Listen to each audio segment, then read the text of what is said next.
सुबह से शाम हो गई आप लोगों के लिए। मैं चाहूंगा सब लोग अपने लिए तालियां बजा लें करके। Thank you. मैं Gauravdeep Sharma, director and CEO battery school Uttar Pradesh Moradabad. हम सभी लोग यहाँ एकत्र हुए हैं नई टेक्नोलॉजीज को समझने के लिए और साथ ही अपनी एग्जिस्टिंग प्रॉब्लम्स को भी पॉइंट आउट करने के लिए।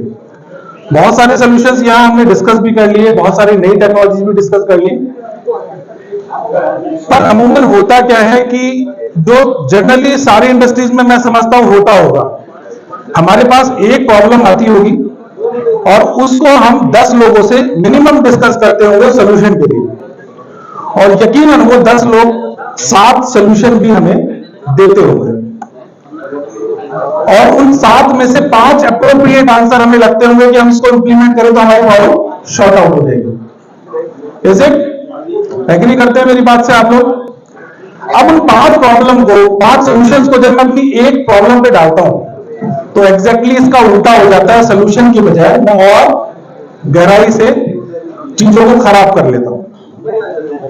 अगर मैं अपने बेसिक्स को रिकॉल करूं, जो इंडस्ट्री के बेसिक्स हैं, मुझे कोई रॉकेट साइंस नहीं समझनी, मैं केवल इंडस्ट्री के बेसिक्स पे भी अगर रहूं, जो कि मेरे सीनियर्स जितने भी कंसल्टेंट हैं उन्होंने बताया, तो यकीनन मेरे सारे समस्याओं का समाधान मेरे उन बेसिक्स पे मुझे मिल जाएगा। तो आज उसी चीज को हम लोग यहां डिस्कस कर रहे हैं। टॉपिक है easily crack the largest problem. अपनी सबसे बड़ी समस्याओं को भी खुद से सॉर्ट आउट कर लेंगे आप अगर इंडस्ट्री के बेसिक्स को समझ लेंगे। अब एक क्वेश्चन मैं यहां पूछूंगा आप सब लोगों से, प्लीज हाथ उठा के बताइएगा, कितने इंडस्ट्री मैन के पास लाइब्रेरी है और उस लाइब्रेरी में कितनी बुक्स हैं हमारे इंडस्ट्री से related? Not only a single one, sorry, आपके पास है, आपके लिए मैं क्लैप करता हूं। हम लोग अपनी चीजों को नहीं पढ़ रहे हैं और हम लोग परेशान हैं और सॉल्यूशंस ढूंढ रहे हैं हम नंबर ऑफ पीपल्स के साथ जाके। अब यहां आते हैं पॉइंट पे जिसके लिए हम लोग ये प्रेजेंटेशन रेडी करके लाए। सर स्लाइड चेंज कर दीजिए प्लीज। इजीली आप यहां पिक्चर में देख पा रहे हो कि एक इलेक्ट्रीशियन है जो वायरिंग में फंसा हुआ है, सेम हमारी तरह। बैकअप का इशू है, बैटरी बैकअप नहीं देती, चार्जिंग नहीं पकड़ रही, इशू आ रहा है, क्लेम रेशो ज्यादा है, कंप्लेंट्स को क्रैक नहीं कर पा रहे। इलेक्ट्रीशियन ने क्या किया, जब वो फंस गया वायरिंग में तो उसने अपनी वायरिंग को सबको कट ऑफ करके नई वायरिंग डाली।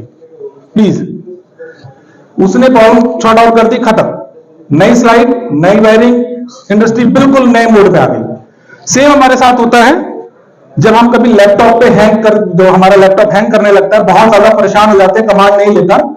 प्लीज स्लाइड चेंज कर दीजिए आयुष, या तो मेरे को वो दे दीजिए।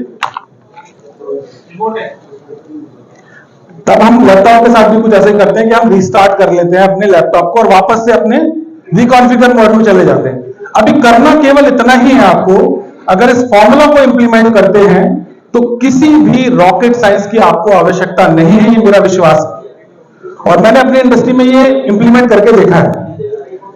हमने इसको नाम दिया है रिकॉल द बेसिक्स। अपने बेसिक्स पे वापस जाएं और इसको समझ लेते हैं, इसकी इंपॉर्टेंस को क्या है। 30-30-30-10 हर एक पार्ट को बाइफरगेट कर दिया अलग अलग तरीके से, इजीली हम समझ पाए कि हमारे बैटरी इंडस्ट्री में किस टॉपिक पे कितनी इंपॉर्टेंस हमें चाहिए।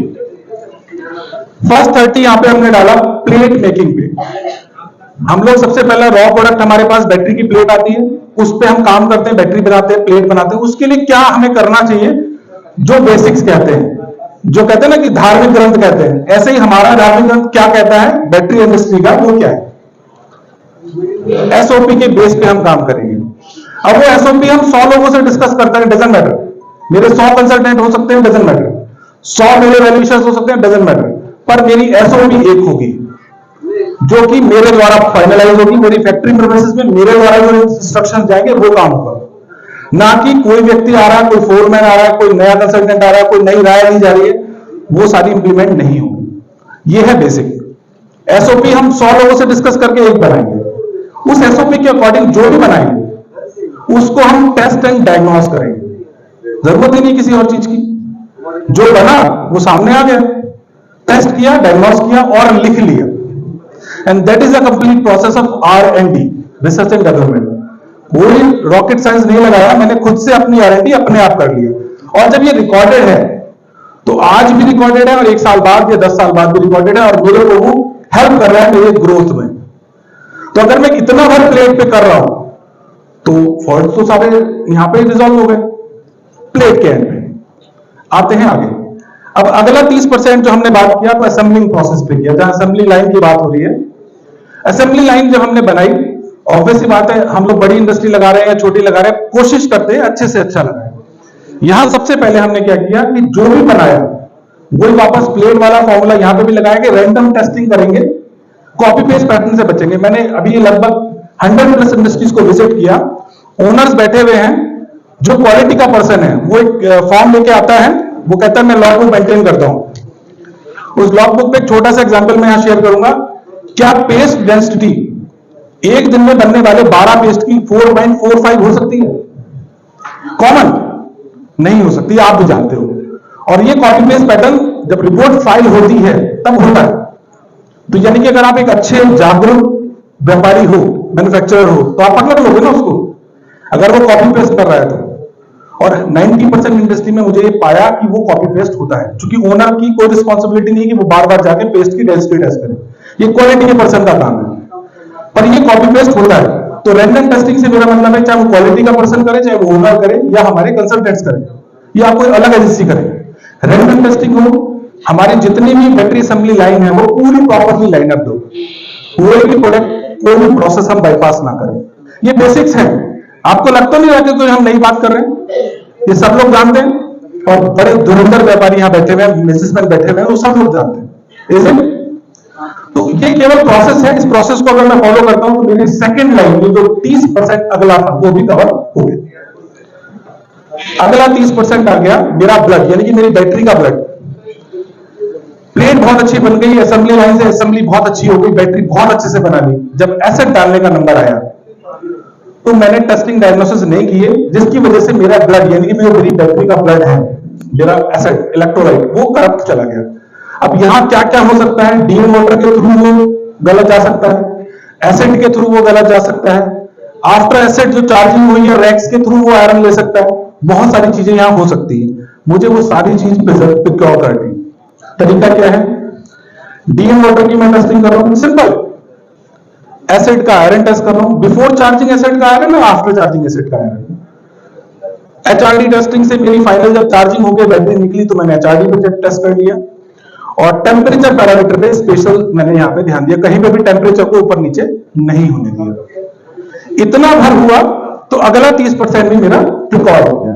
अब मेरा फाइनल प्रोडक्ट मार्केट में जाने के लिए एब्सोल्यूट रेडी है, एक बहुत अच्छा प्रोडक्ट है, टेस्टेड एंड ट्राइड है। अब एक जो 10% बचा है उस पे कमांड मेरा नहीं है, बाकी जो एजेंसीज मार्केट में है जो ब्रांड बनाती है, और काफी सारे एक ही ब्रांड के लोग यहाँ पे बैठे हुए भी हैं, जो एक अच्छा ब्रांड है, मेरे मित्र भी हैं। Brand and positioning and packing, तीन चीजें हैं। अगली स्लाइड पे हम आ जाते हैं, पैकिंग एंड ब्रांडिंग पे।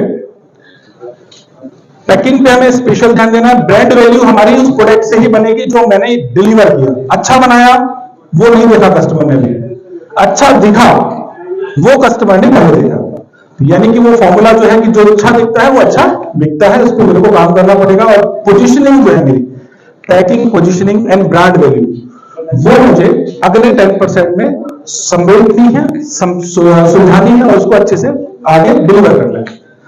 तो ये वो 100% है जिस फॉर्मूला के थ्रू इजीली आप लार्जेस्ट से लार्जेस्ट, मतलब बड़े से बड़ी परेशानी को भी शॉर्ट आउट कर देंगे अगर बेसिक्स पे काम करेंगे।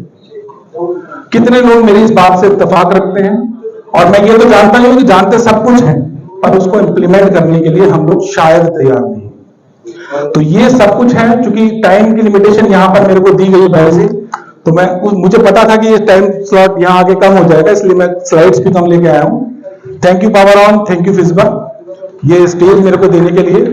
और मैं चाहूंगा कि सब लोग अपने बेसिक्स को जरूर रिकॉल करें और अपनी लाइब्रेरी मेंटेन करें, जिसमें एक ही किताब हो जाए, और उस किताब को जब आपको फुर्सत हो आप पढ़िए। Thank you very much. जी, आपने कम समय में, आप लोग समय बाद में काट देते हो तो मैंने पहले काट दिया। काम किया है। उनके स्वागत के लिए